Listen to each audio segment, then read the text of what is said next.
अंबरनाथ नगरपालिकेतील विभाग प्रमुखांच्या बदल्या करण्यात आल्या आहेत। मुख्याधिकारी उमाकांत गायकवाड यांच्या आदेशाने या बदल्या करण्यात आल्या असून यामुळे विभाग प्रमुखांमध्ये काही खुशी काही गम असं वातावरण आहे। या बदल्या रूटीन प्रोसेस प्रमाणे करण्यात आल्याची माहिती मुख्याधिकारी उमाकांत गायकवाड यांनी दिली आहे। नव्या आदेशानुसार प्रतीक्षा सावंत यांच्याकडे बाजार आणि मिळकत विभागासोबतच टॅक्स विभागाचं प्रमुखपद देण्यात आले।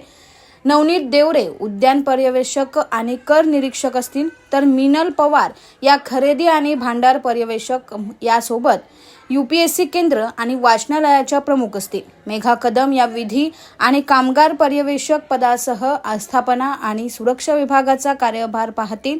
दीपाली बोडके या जनगणना निवडणूक कामकाज आणि अभिलेख कक्षाचं कामकाज पाहतील। चंद्रशेखर राजोळकर यांच्याकडे संगणक विभागाचा कार्यभार कायम आहे।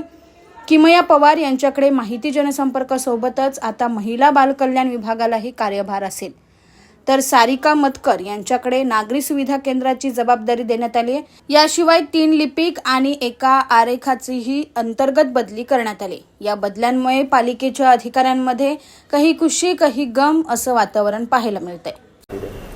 प्रशासकीय कामकाजाच्या दृष्टिकोनातून काही जणांच्या कार्यभारामध्ये फेरबदल केलेले आहेत, रूटीन प्रोसेस प्रमाणे।